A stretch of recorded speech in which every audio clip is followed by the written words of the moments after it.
Welcome back to Popcornia. This is Ahmed, and today I am joined by the heavyweight prospective champion, Chase Demoor. Chase, how you doing? Good, man. Excited to be here. Like I said, Qatar, it's beautiful here. It's open workout. We're in a Gladiator Coliseum right now. I'm feeling good. I'm anxious. I'm excited for Thursday night. Yeah. Are you feeling like a gladiator yourself? Yeah, my name is Maximus Decimus Meridius III. Finish the quote. Yeah. Finish the quote. What do you say? My name is Marcus Maximus Decimus III, leader of the General of the Armies of the North, servant of the true Emperor, Armus Meridius, father of a murdered son, husband of a murdered wife, and I will have my vengeance in this life or the next. Damn, he's a real fan. Have you seen the second one? I fell asleep in the second one, so I'm more of an OG type of guy. Yeah, same. I agree. But I thought it was all right. Anyway, you're very sweaty now. You just had your workout. How are you feeling? Yeah, I'm feeling good. I think a part of that is, most of the time I take a piss in a lot of these open workouts. That one I just gave it a little bit, give a little bit of banter, part of the show, you know what it is. And I think, he's looking at it in terms of he's very serious. He looks stiff in there, to be honest with you. It's going to be a quick night for me, to be fair. Yeah. Now, back to yesterday, you guys had a very physical altercation. You both came at each other. What happened there? Tell us. Yeah, he just looked thirsty, so I doused him with some water. It is what it is. It's a game of respect. I have no respect for him as a fighter, and I wanted to make it very transparent. So, after I'm done whooping him and putting him on the table like a beautiful little child, I'm going to go put him on the canvas like a beautiful little child. Why do you have no respect for him as a fighter? Yeah, he just comes in, he talks a big game, he says he's the face of the heavyweight division. He wants to be everything like me. Even in the press conference when I said ladies first, he tried to throw it back at me and say, oh, ladies first. Bro, he wants to be like me, he braids his hair like me, he comes from the same show as me.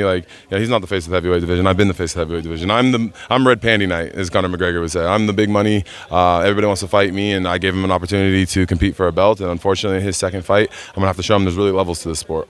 Now, what you just said there, the belt, this fight is for the Misfits Heavyweight Championship, correct? Yes, Misfits Heavyweight Championship on the line here. Now, the previous champion, Temple Watts, recently he retired. Why do you think that was?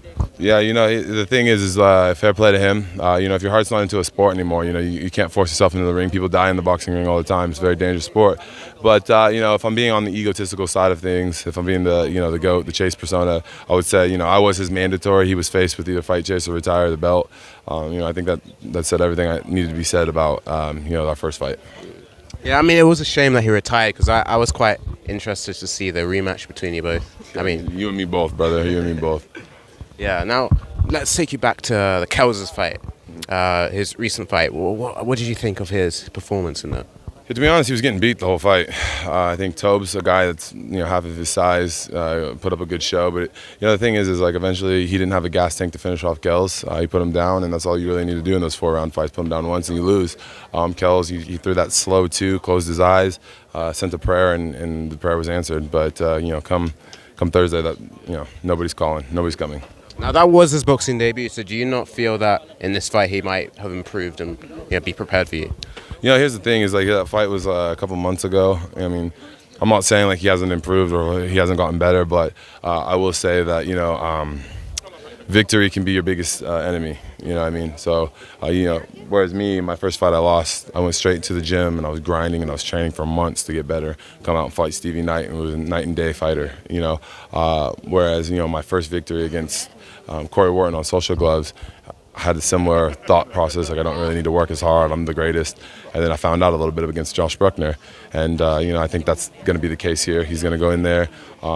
His fight wasn't that long ago, so I don't know how much he's improved, but he's going to go in there and he's going to find out that there is levels to this sport as well. Yeah. Now, on that note of improvement, what do you feel that you've improved from your last fight? Because I saw recently Tony Jeffries, he was reacting to your old fight with Josh Bruckner. Yeah. And you responded and said, "This is an old clip. If you're gonna talk about me as a fighter, get a new clip, right?" So, what have you improved? Yeah, he's pulling up a clip from 2 years ago. I was boxing for maybe 4 months at that time. If you look at guys even Anis Gibb is a perfect example of this. Look at his fight against Jake Paul versus his fight against McBroom recently.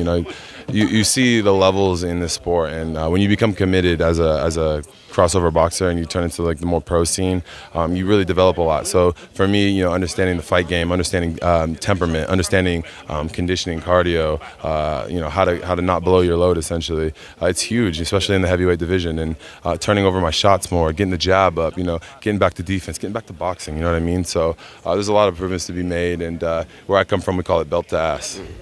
Okay. What does that mean? Belt to ass. Oh, belt to ass. Okay. Yeah. That sounded like Latin to me. I was like, oh, is this like gladiator quote or something? No, it's like when you fight somebody, you apply the belt to the ass. Okay.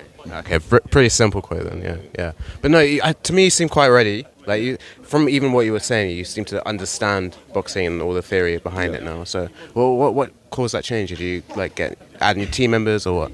Yeah, we've had numerous team changes, numerous gym changes, but it's about finding the right fit in it. And I think I'm a competitor by nature, and I was given an opportunity to continue to perform in the boxing field. So not only do we fight on these influencer cards, but we also fight in the pro division as well now.